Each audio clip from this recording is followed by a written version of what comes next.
Today we're reading from Srimad Bhagavatam, Canto 1, Chapter 8, entitled Prayers by Queen Kunti. Text number 19. Om Namo Bhagavate Vasudevaya.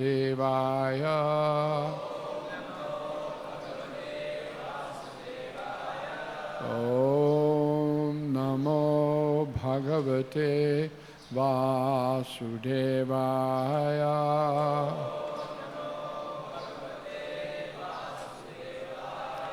Om Namo Bhagavate Vasudevaya.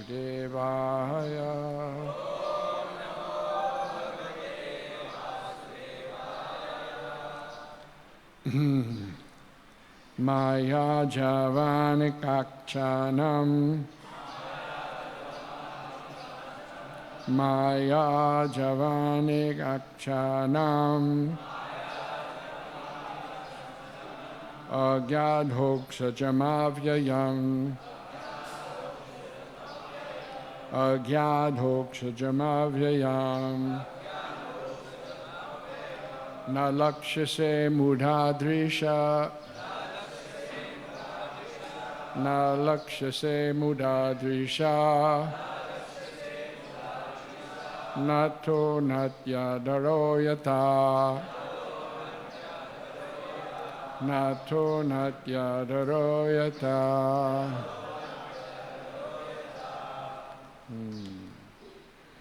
Maya javanik akchanam. Agyadhoksa jamavyayam. Na lakshase mudhadrisha. Nato natyadaro yata. Maya javani gachanam. Agyadhoksha jamavyayam. Na lakshase mudhadrisha. Nato natyadaro yata.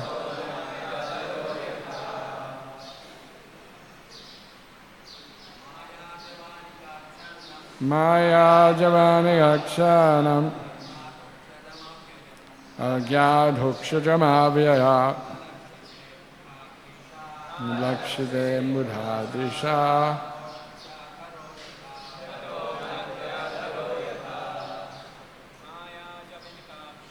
Maya javanik akshanam. Agyadhoksha jamavyayam.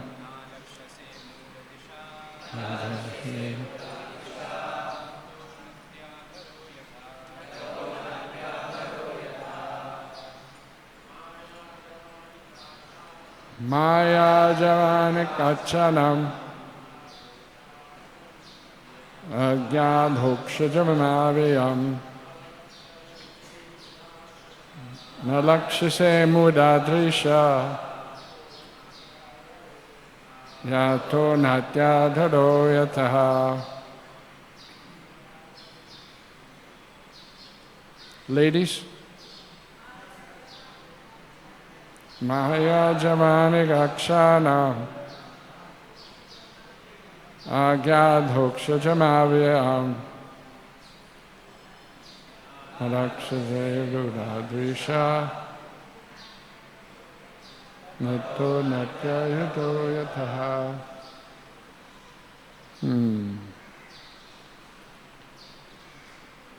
Maya deluding.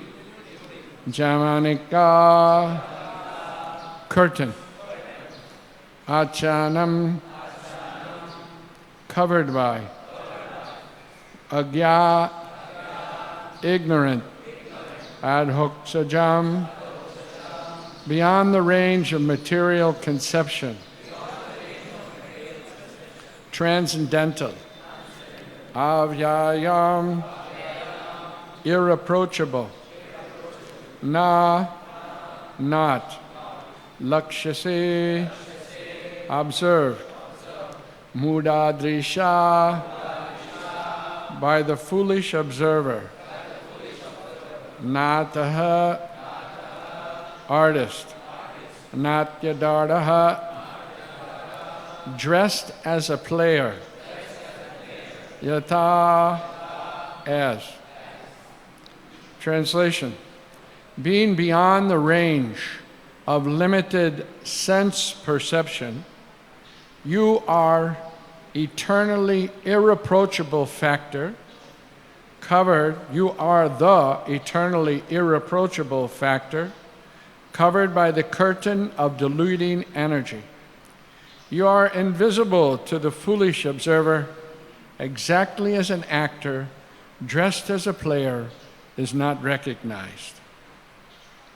Purport by His Divine Grace, Srila Prabhupada. In the Bhagavad-gita, Lord Sri Krishna affirms that less intelligent persons mistake him to be an ordinary man like us, and thus they deride him. The same is confirmed herein by Queen Kunti.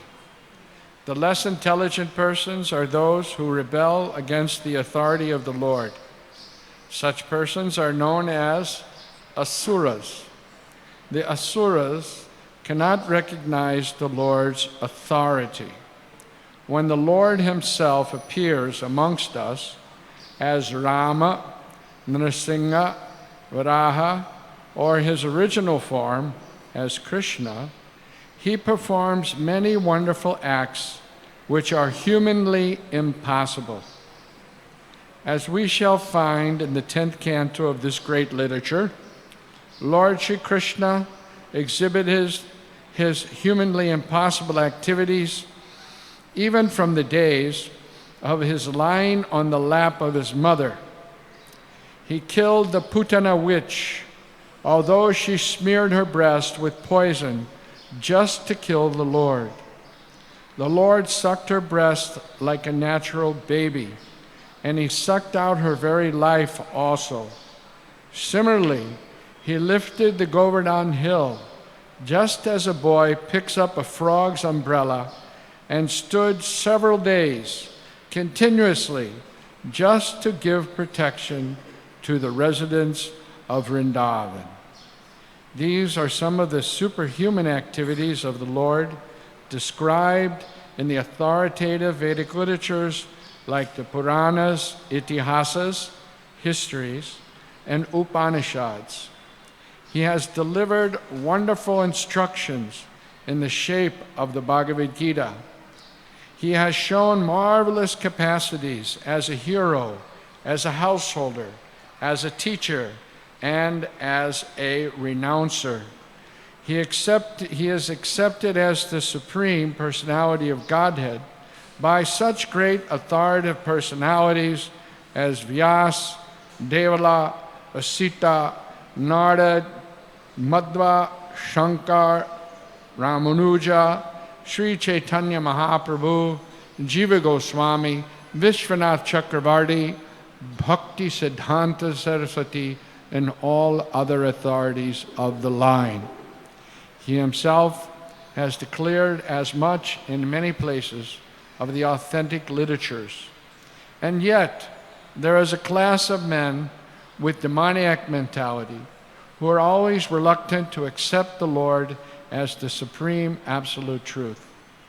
This is partially due to their poor fund of knowledge and partially due to their stubborn obstinacy, which results from various misdeeds in the past and present.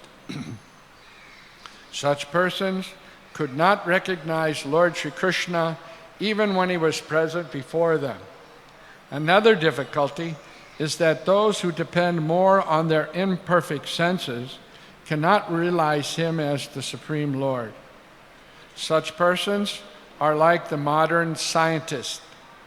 They want to know everything by their experimental knowledge, but it's not possible to know the Supreme Person by imperfect experimental knowledge. He is described herein as adhoksaja, or beyond the range of experimental knowledge. All our senses are imperfect. We claim to observe everything and anything but we must admit that we can observe things under certain material conditions only, which are also beyond our control. The Lord is beyond the observation of sense perception.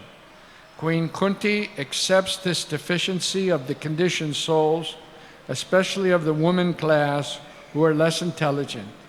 For less intelligent men, there must be such things as temples, mosques, or churches, so that they may begin to recognize the authority of the Lord and hear about him from authorities in such holy places. For less intelligent men, this beginning of spiritual life is essential, and only foolish men decry the establishment of such places of worship, which are required to raise the standard of spiritual attributes in the mass of people. For less intelligent persons, bowing down before the authority of the Lord, as generally done in the temples, mosques, or churches, is beneficial, as it is for the advanced devotees to meditate on him by active service. Om Ajnana-Timanandasya Jnananjana Shalakaya Chakshurunmilitam Jena Tasmai Shri Gurave Namaha. So, this particular verse describes Krishna and Krishna's characteristics as described by Queen Kunti. At this point, the background is that the Kurukshetra war was over. Yudhisthira Maharaj had been installed as the emperor of the world. And now Krishna, and just prior to this, Ashvatthama had thrown his Brahmastra to kill Maharaj Parikshit within the womb, and Lord Krishna entered the womb and saved Maharaj Parikshit. So everything was more or less settled up, and Lord Krishna then was intending to go back to Dwarka. And at that time, Queen Kunti offered these prayers to Lord Krishna before his return. So here, she's explaining that Krishna is actually her nephew, right? She's an aunt of Krishna, right? From the father's side of the family. So she'd be known as Kaki, right? Not Mausi, but Kaki. So, she's glorifying Krishna as the Supreme Personality of Godhead. And if he's her nephew, we understand that they're below the uncle and aunt, isn't it? When they meet, the nephew takes the blessings by touching the feet of his aunt, uncle, mother, father. Isn't that? That's the culture. And Krishna displayed that, right? But still we here see that Krishna's aunt is describing him in a very glorified way. That he's adhoksaja.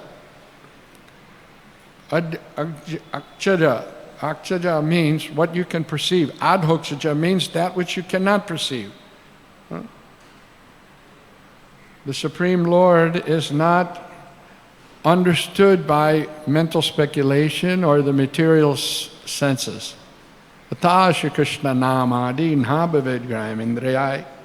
Not understood. Right? And still, people, they try to understand the Lord by some speculation, by becoming a great philosopher. There's been so many philosophers, in the history of the world, right? In so many different religions.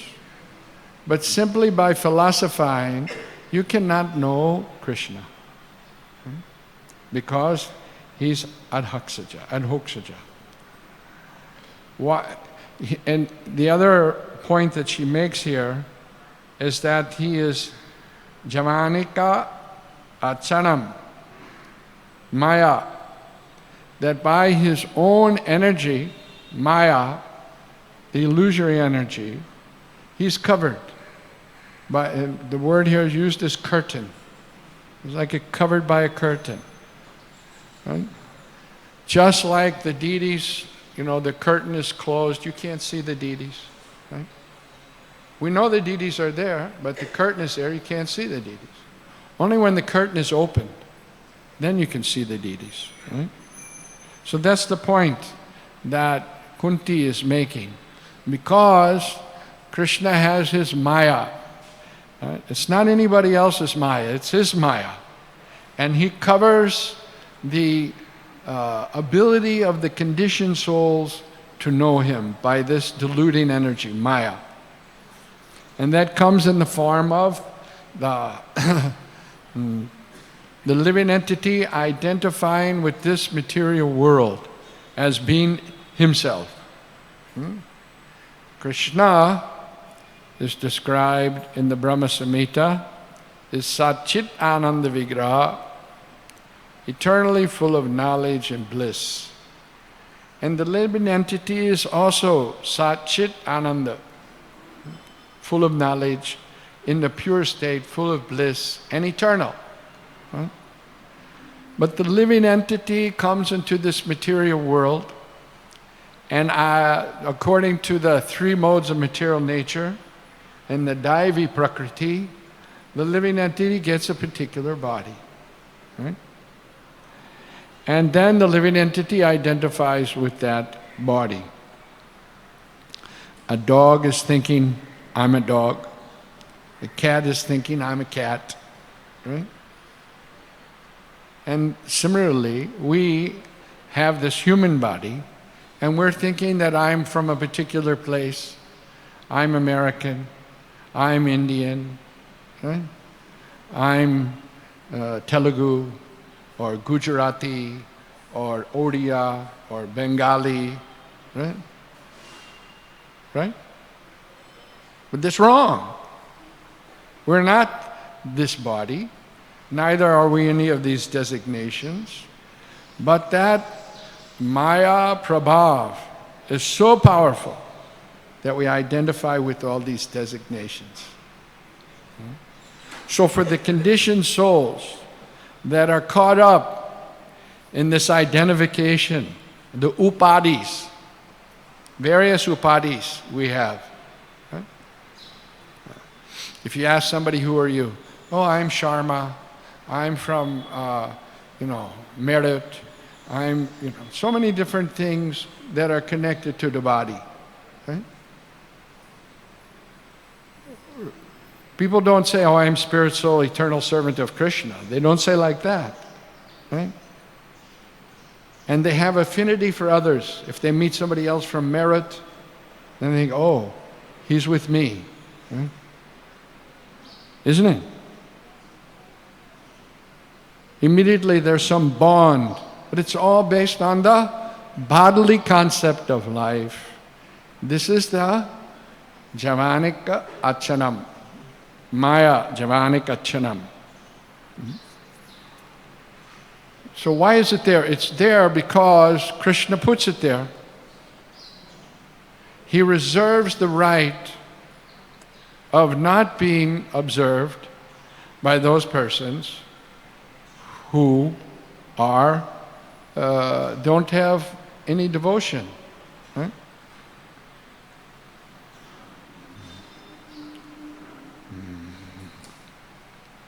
So all these things Kunti is remembering and explaining for Krishna about Krishna.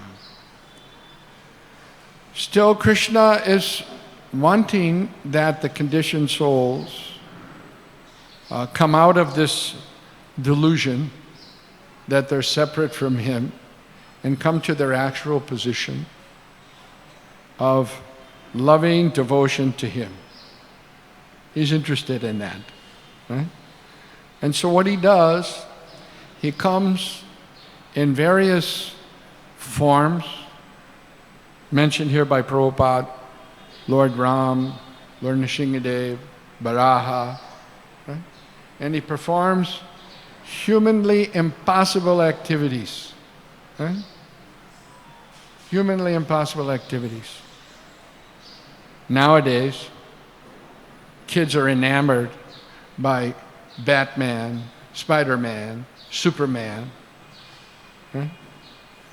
When I was a kid also, we read comic books by Batman, Superman, Spider-Man, all these things. Now it's come to now it's coming to India, Batman, Superman, Spider.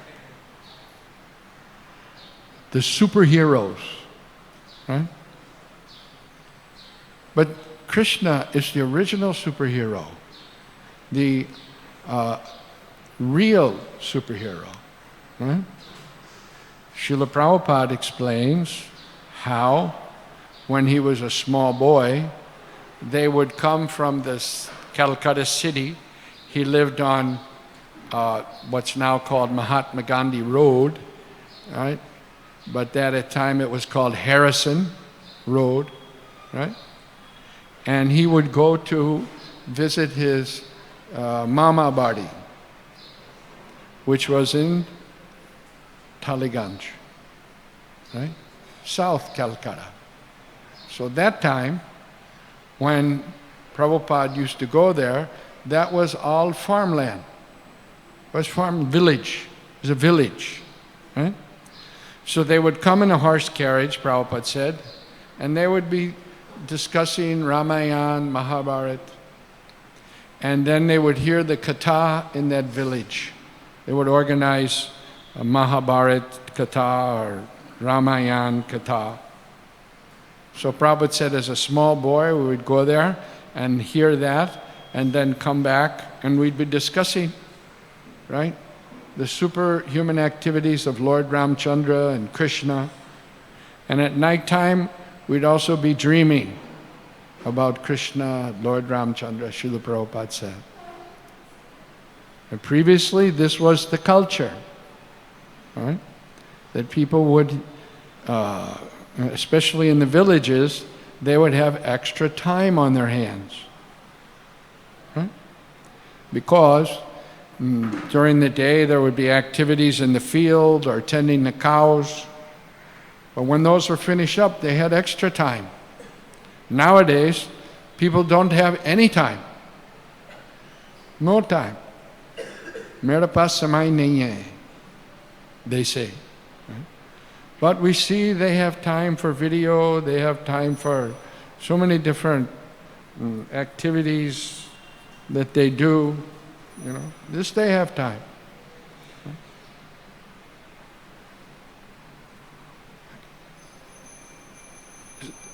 Simply spoiling this human form of life is not the purpose of the human form of life.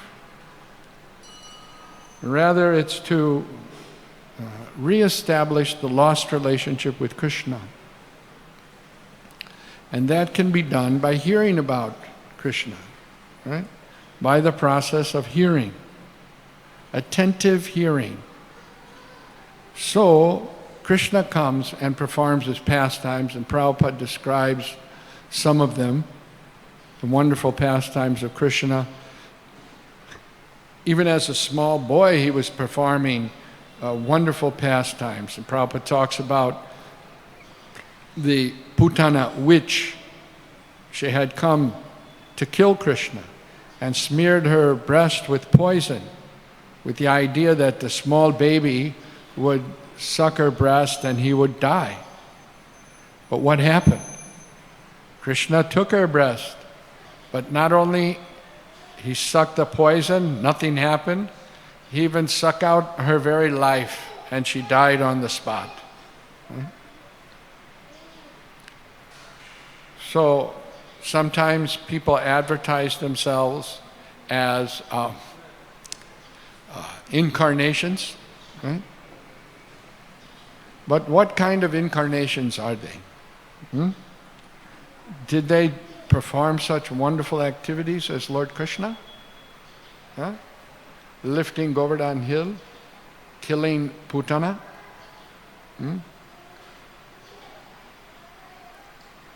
One devotee prays that because Putana came to kill Krishna, and Krishna saw the positive thing, the positive aspect of her offering her breast milk to him, she was awarded the position of helping Mother Yashoda.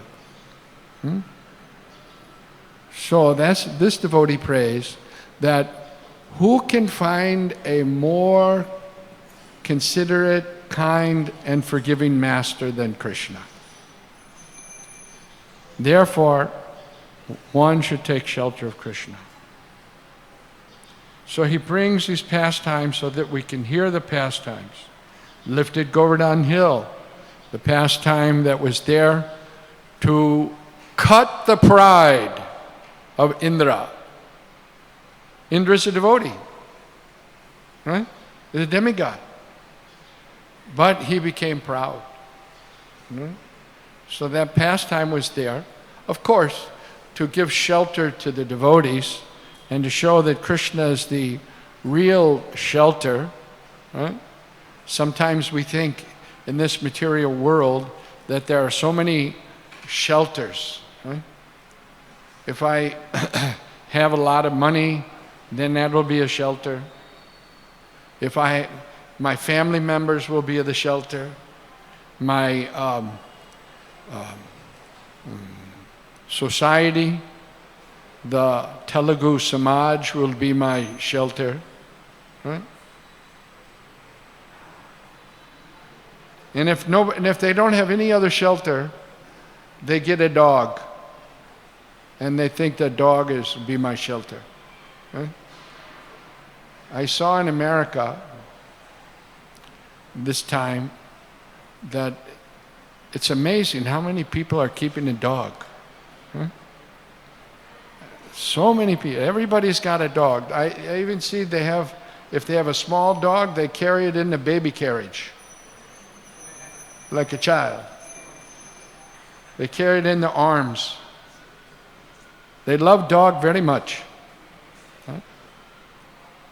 That loving propensity can be misdirected, so much so that instead of loving G-O-D, God, they love D-O-G, dog. Huh?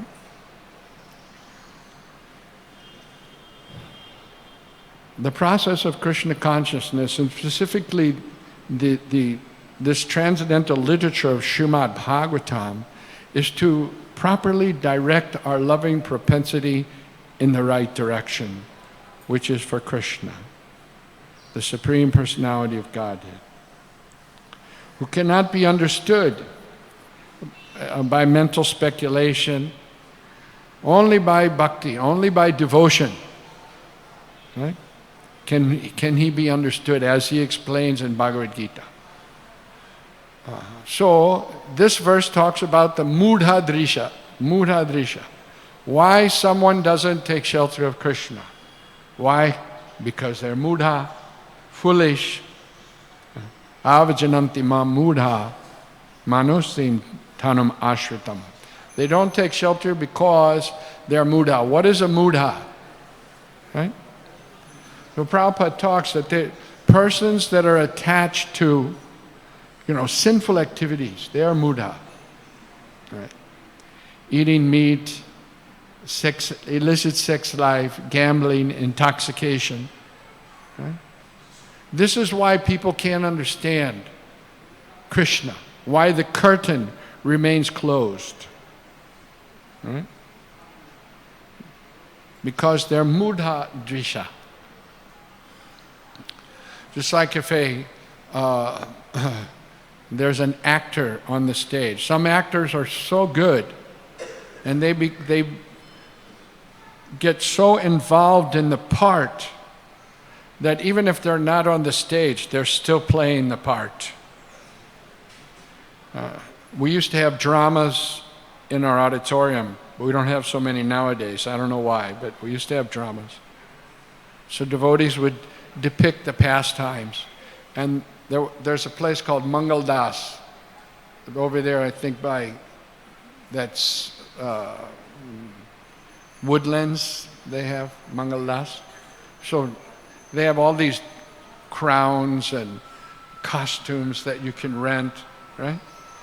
So the devotees would dress up with these various costumes and play the parts of them. And you couldn't recognize who they were, right? You wouldn't know that it was Bhakta so-and-so because they had this costume on, right? In the same way, Krishna's just like an actor. We can't understand. As long as that curtain of Maya, the deluding curtain of Maya is there, we can't understand. So we are in this material world because we are mudha drisha. That's why we're here. Prabhupada says, fool rascal number one. How do I know my last life I was fool rascal number one? Huh? I got this material body. It's the proof. It's the certificate for everyone. The last life, fool rascal number one. So the point is that one should not remain fool rascal number one. One should elevate oneself by using this human form of life to understand Krishna. And that's the business of the spiritual master. He gives sambandha jnana, knowledge about the relationship with the Supreme. And this is a very important verse specifically for that, developing that sambandha jnana, that Krishna is irreproachable. Irreproachable means blameless. Right? That you can't put any blame on Krishna. Sometimes the materialists say like that, if Krishna is good, why did he make suffering in the world? They try to blame Krishna, right? It's his mistake that he put suffering in the world. No, not like that. There's suffering here in the material world because of our desire to live separately from Krishna and to be separately, to try to enjoy separately from Krishna. Therefore, you have to be somewhere. You can't be in the spiritual world with that mentality. Right? Krishna reserves the spiritual world for those persons who have the proper mentality. Right? You may want to go to some government function. The government sometimes opens a bridge or has some function, right? But unless you have the proper invitation, can you go? Will the security let you in? No, they'll say, show your invitation. No invitation, you can't get in. Andar nahi aa sakta hai. Right? Same way, you may think that you can just know Krishna. No, but you have to have the proper qualities. We have to have the proper characteristics. We can't be mudha drisha and expect to know Krishna. This is the point. Okay? So devotional service means developing the proper qualities. And that's possible by rendering service to the spiritual master. Right? Krishna advises that in the Bhagavad-gita. Tadvidi pranipatena pariprasnena sevaya upadetangshi te jnanam jnaninas tattvadarshanaha. Approach the spiritual master, rendering service unto him, inquire submissively. Then we can understand Krishna. Then Krishna, by his mercy, will remove the curtain, right, of the deluding energy so that we can understand things as they are.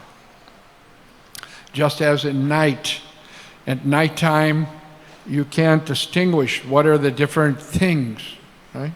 But as soon as the sun rises, as soon as the sun comes up, then you can distinguish everything. At night, we'd be afraid to walk. One devotee, early in the morning on Padayatra, his name was Gitanagari Das, from America. He was on Padayatra. When the Padayatra first started, I'm talking about 1984. So he was there on the Padayatra. And then the practice in the Padayatra was that they would get up and take bath by the hand pump or the river or something, right?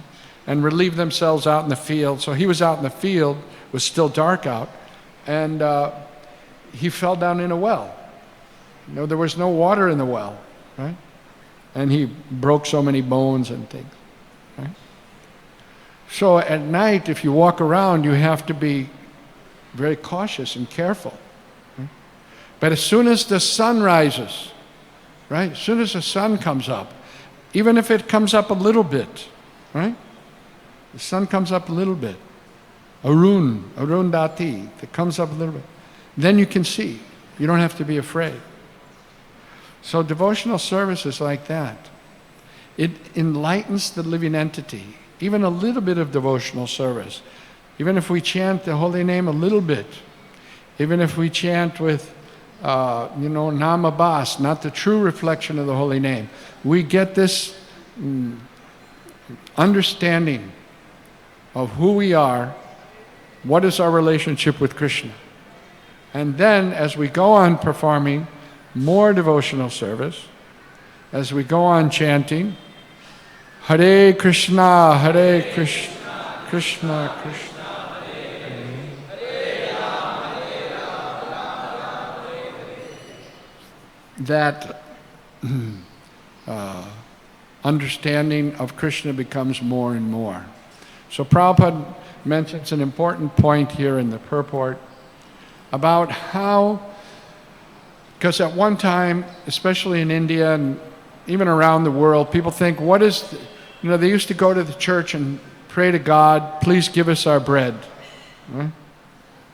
Our Father who art in heaven, give us our daily bread. They're praying to God for bread. Right? But then the communist, Prabhupada describes, used to park a big truck outside the church. And they would say, go in and pray for bread. So people would go in the church, our Father who art in heaven, give us our daily bread. Then they'd come outside the church. And the communists would say, so, did you get bread? They say, no. And they have a truckload of bread. And they said, okay, pray to us. Oh, communist brother, give us bread. Here, take the bread. So people think that what is the need for God? And therefore they're declaring philosophically that people at some point needed God, but now, due to quote-unquote material advancement, God's not needed. Therefore the concept of God is dead. God is dead. Right?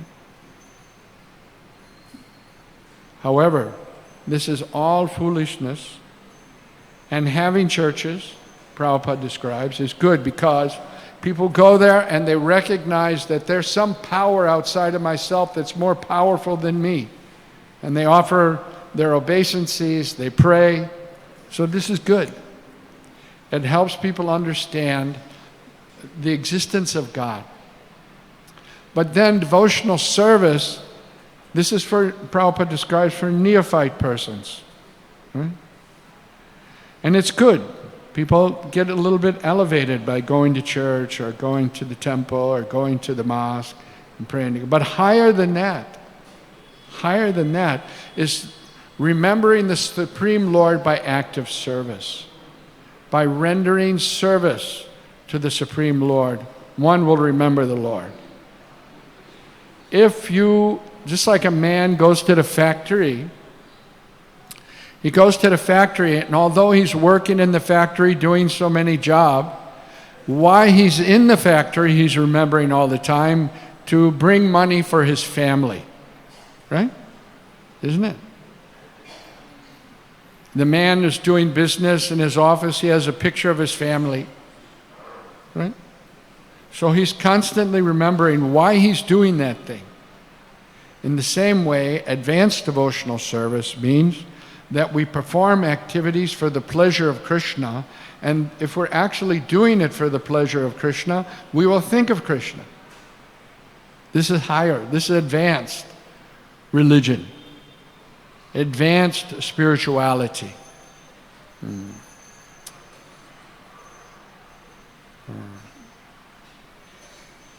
So Queen Kunti, these prayers are very instructive for us to understand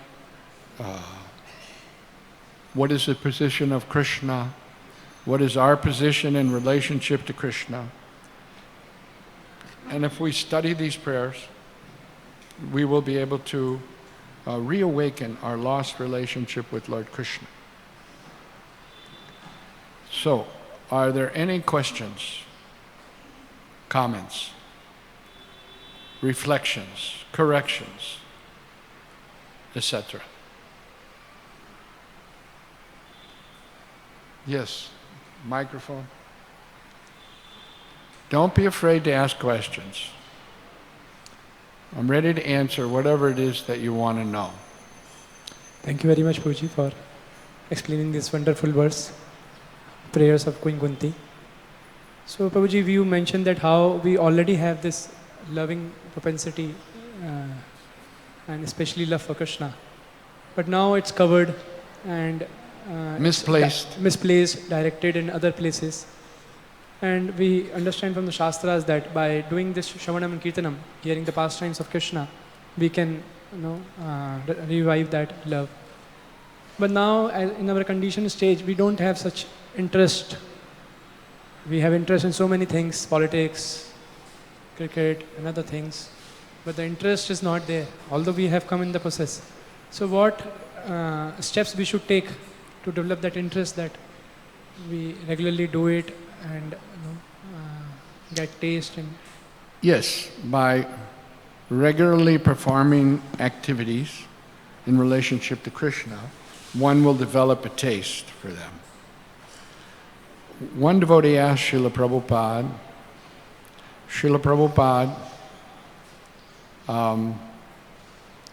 how do we get more, better quality chanting? How do we get better quality chanting? And Prabhupada said, when you never want to stop chanting, then you will know that's quality chanting. Right? When you want to chant more and more, that's quality chanting. So, yeah, we're performing these activities, and it's a fact. We don't have much taste, but yet that's called sadhana bhakti. But yet we're performing these activities. But even still, we get some taste. Otherwise, how will it be possible to even finish 16 rounds? If you had no taste, you couldn't even do one round. Right? There's some taste is there. If you try to chant something material every day, you won't be able to do it for 2 days or 3 days. Some song or something, whatever it is, right?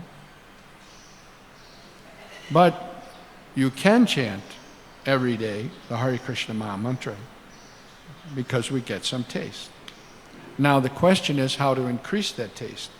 And that's by active service, by rendering service, doing something for the pleasure of Krishna. And it can start by having a determination to only eat food that's offered to Krishna. Only take Krishna prasadam. So just these two things, Prabhupada said, chanting the Hare Krishna Maha Mantra, having a determination to only take Krishna prasadam, can bring us to the point of devotion to Krishna. So it's a gradual process, and it has its ups and downs. Sometimes it seems like we're doing very good, and other times it seems like we're way down, right? But if we just stick to the process, if I can take it, I can make it. That's what they say, right? So I know I can make it, so I can take it. Just remember that. and gradually we'll develop that taste for Krishna. Yes. Mike. Hare Krishna. May I just ask a question first? Thank you. Hare Krishna, Prabhuji. Like you said, we falsely misidentify ourselves as Maharashtrian, Indian, and Hindu, Christian. So there are 4 classes of men that Lord Krishna has made. The human civilization as Brahmin, Kshatriya, Vaishya, Shudra. So how is that also classifying ourselves? Yes, absolutely. Kipa vipara kipa nyasi shudra ke ne noi. Jai Krishna tattva seta se guru hoy. I'm not, Lord Chaitanya said, I'm not a sannyasi. And he was talking to Ramananda Roy, who was from the Shudra caste. So pure devotional service is beyond that consideration. Sometimes people get stuck. They're Brahminical, I'm a Brahmin. Okay, good. And they perform activities in the mode of goodness. And there's a certain kind of happiness that comes from the mode of goodness. But then they get stuck there. They don't elevate themselves. If I'm stuck thinking I'm a Brahmin and I may have all the Brahminical qualities, right? Truthfulness, cleanliness, etc. But still, Prahlad Maharaj says, that won't give you bhakti. Bhakti is something else, something higher than even that. So we're trying for bhakti.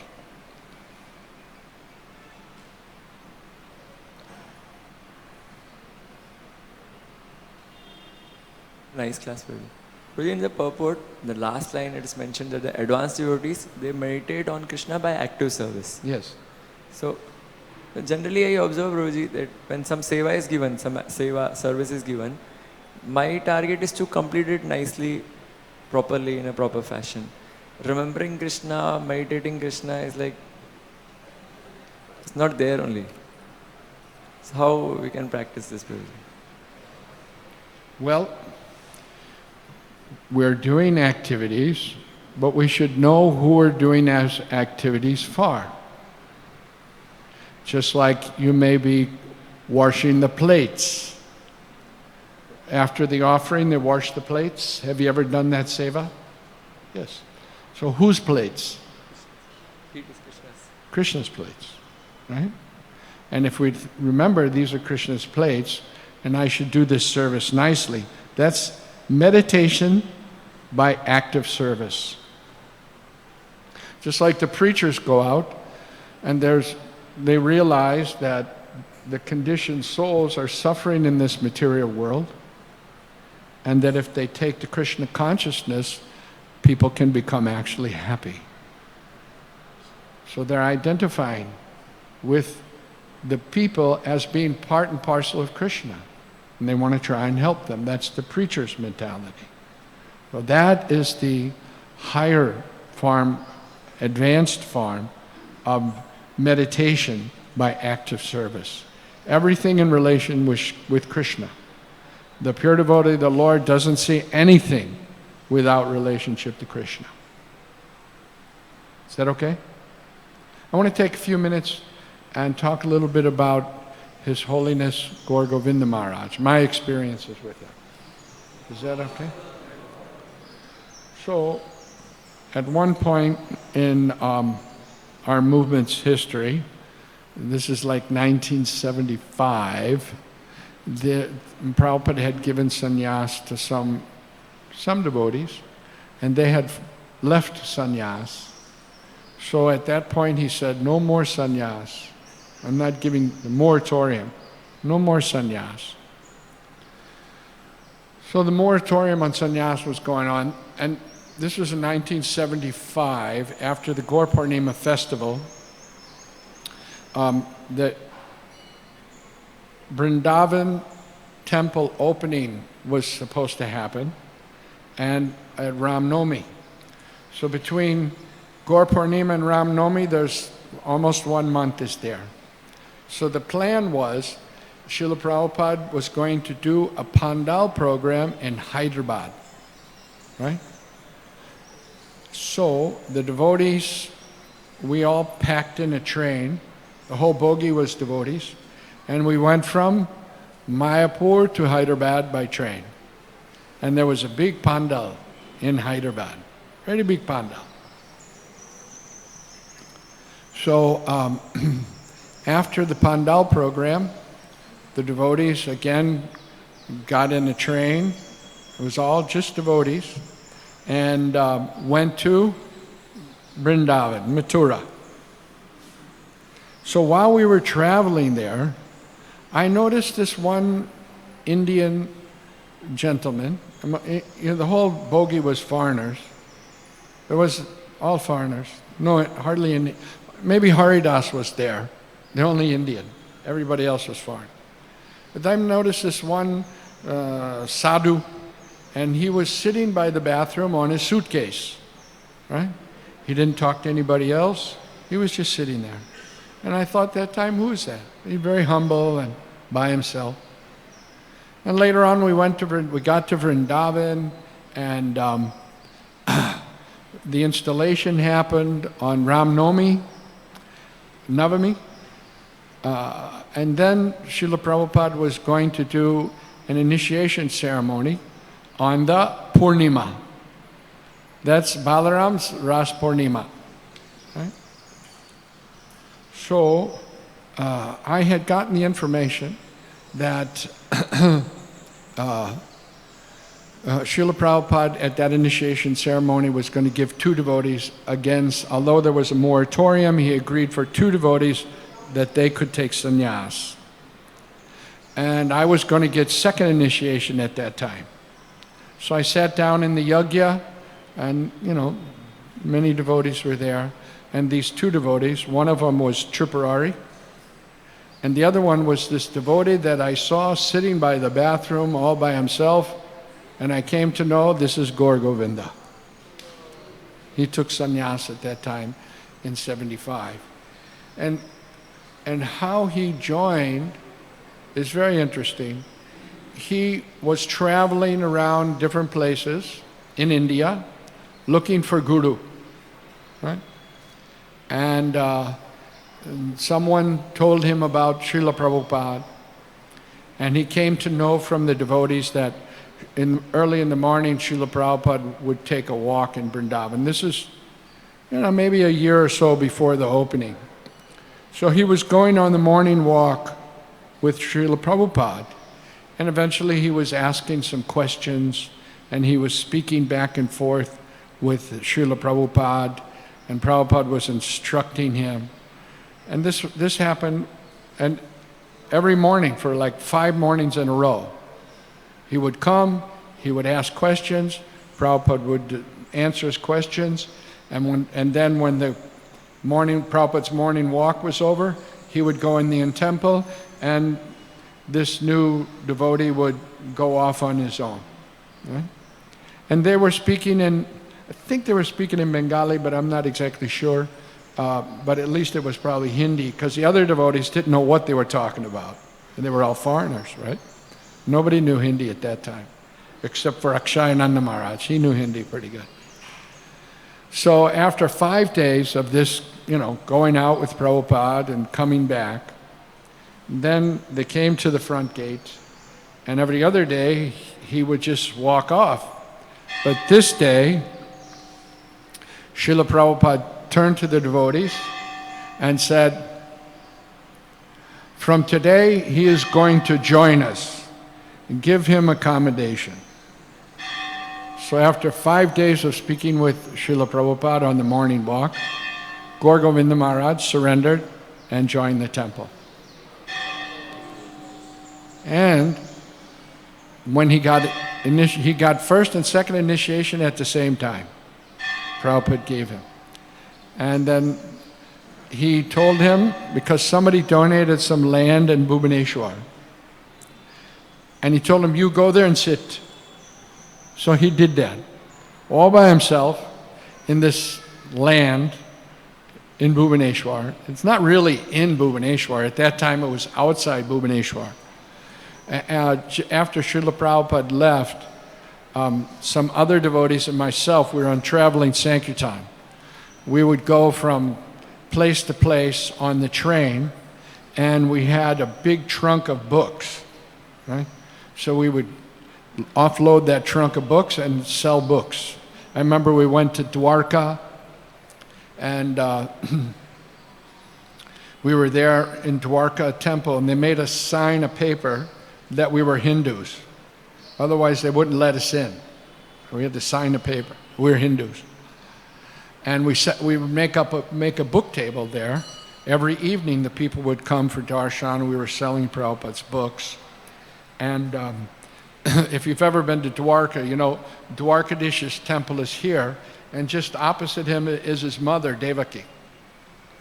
And what we did was we had the Hare Krishna people movie, and we had, I don't know what they called a Fairchild projector, so we projected that movie for Dwarkadish. We put it right in front of Devaki's temple, and Dwarkadish saw the movie Hare Krishna people. So it was kind of a sensation. We were selling books, and we were continuing to travel, and finally we wound up in Bhubaneswar. Right? We were going to go meet our godbrother Gaur Govinda Maharaj. This is just after Prabhupada left. And I remember we were at the station, we were trying to get a rickshaw to take us to the temple, right? But no rickshaw wanted to take us. Why? Because they said it's too far out of the city and they won't get a fare to come back. So they didn't. So it took us a long time. Finally, we found couple of rickshaw-wallas to take us out there. And we met Gaur Govinda Maharaj, and we stayed there with him. Very simple, just a grass hut. That's all. Only a grass hut. One grass hut he was living in, and another grass hut he was doing puja in. Right? And it was just like nothing was there. Just fields. Although it was right on the highway that connected Bhubaneswar or Calcutta to Chennai. So if you go there today, you'll see it's like right in the middle of the city, and we have a big temple, right? There's not many devotees that could live in that situation, in a grass hut where there's nothing. You can't even get a rickshaw to go to the city. But Gaur Govinda Maharaj could stay there. He was absorbed in his service to Srila Prabhupada and doing translation work. He translated the whole Bhagavad-gita, the Srimad Bhagavatam, into Oriya language, right? In the service of Srila Prabhupada. So later, he started giving initiation, and he made many disciples, and he's an inspiration. Gaur Govinda Maharaj is an inspiration, not only for us, his godbrothers, but also for many people, even today, who hear his lectures. Gaur Govinda Maharaj is a great inspiration. Hare Krishna. Srila Gaur Govinda Maharaj ki. Srila Prabhupada ki. Nitai Gaur Premanandi.